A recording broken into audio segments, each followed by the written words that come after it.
Hi, my name is Anastasia and I'm the founder of Chelsea Cybersecurity. We're a cybersecurity consulting firm that's focused on providing cybersecurity solutions and IT support to small businesses.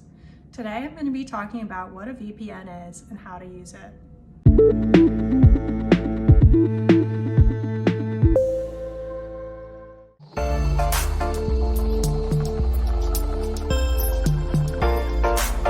As with any security tool, it's important to understand the limitations of a VPN. When you switch on a VPN, your traffic is routed through an encrypted tunnel to a server operated by the VPN company. That means that your internet service provider and anything or anyone connected to your router won't be able to see your web traffic. From the VPN server, your traffic exits onto the public internet. Because your traffic appears to come from the VPN server, your actual IP address is effectively hidden. That's important because IP addresses are distributed geographically and can be used to find your rough location. This can come in handy if you want to spoof your location. By connecting to a VPN server in London, you can make it appear as if you were accessing the internet from the UK. What a VPN won't do is completely anonymize your traffic. For that, you'll want to use the free Tor network.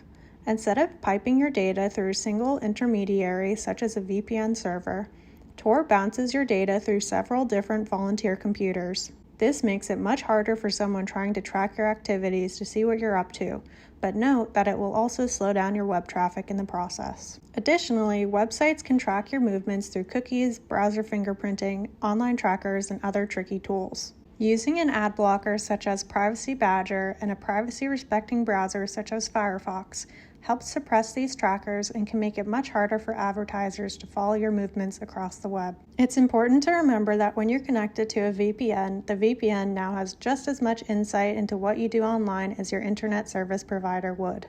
A good VPN should never sell your data. It should instead go to great lengths to ensure it retains as little information about you and your activities as possible.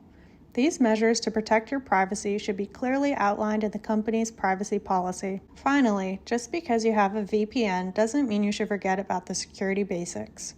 While some VPN services claim they can block malware, we recommend standalone antivirus software for your computer, because these tools are designed specifically to protect your computer from malicious software. You can protect against password breaches by using a password manager, because recycled passwords are a major point of failure.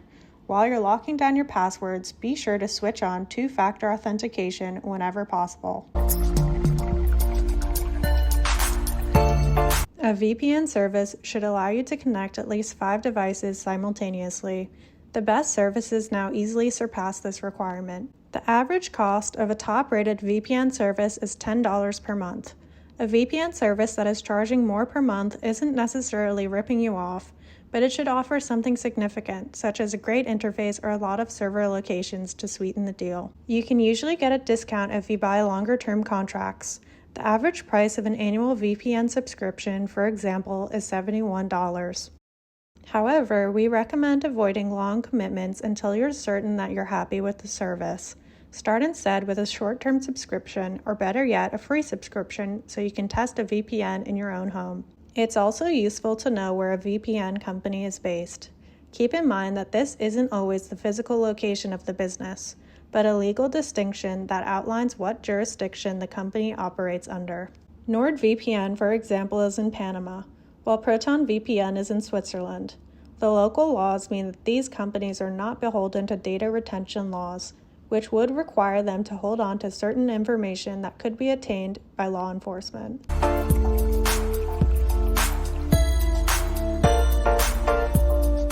Worthwhile free VPNs are rare, but they do exist. Many VPN services offer free trial, but it's usually for a limited time. Others like TunnelBear and Hotspot Shield have totally free versions, but reserve some features for paid users. ProtonVPN is my top choice for free VPNs because it places no data limitation on free users.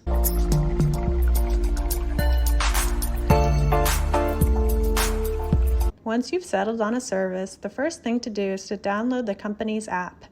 There is usually a downloads page for this on the VPN service's website. Go ahead and download the apps for your mobile devices as well. You'll want to protect as many of your devices as you can. If the VPN service you're considering doesn't offer an app for the devices you use, consider finding a different service. Once you've installed the apps, you're usually prompted to enter your login information. In most cases, this is a username and password you created when you signed up for the service. Once you're logged in, your VPN app usually connects to the VPN server closest to your current location. That's done to provide better speeds when using the VPN, as performance degrades the further the VPN server is from your actual location. That's it. Your information is now being securely tunneled to the VPN server. Sometimes you might not want to be connected to the server the VPN app recommends. Perhaps you want to spoof your location, use BitTorrent via VPN, or take advantage of custom servers. Or maybe the server the app recommends just doesn't work or is very slow. Whatever the reason, the best VPNs will let you quickly and easily jump to a different VPN server. Sometimes VPN apps present their servers in lengthy menus or pull-down lists. The best VPN services will include search bars and highlight servers for specific activities, such as streaming and BitTorrenting. Many VPN companies include an interactive map as part of their app. TunnelBear and NordVPN, for example, let you click on countries to connect to servers there. Choosing a server depends entirely on what you want to accomplish. For better speeds, you should choose a nearby server. To access region-locked content, you'll want to use a server that's local to the content you want to watch. If you're trying to watch the BBC, you'll want to tunnel to the UK. To bypass government censorship, choose a server in a different country from your own.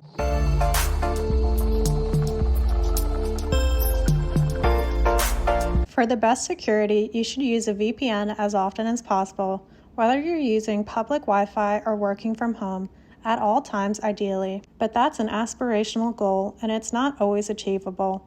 At minimum, you should use a VPN whenever you're using a network you don't control, and especially if it's a public Wi-Fi network. VPNs for Android and iPhones are a little trickier, particularly if you frequently move in and out of cell phone coverage.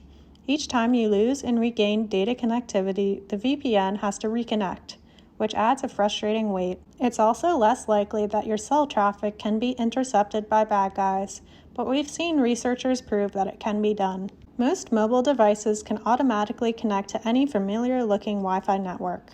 That's out of convenience to you, but it's easy to impersonate a Wi-Fi network. Your phone may be connecting to a digital honeypot without you even realizing it. At minimum, you should use a VPN when connecting via Wi-Fi to keep your data safe.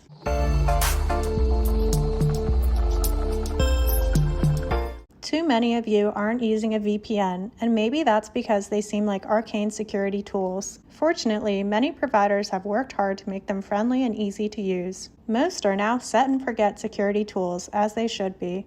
A VPN is one of the best and easiest ways to guard your web traffic from, well, just about everyone. Thanks for watching. I hope you enjoyed this video.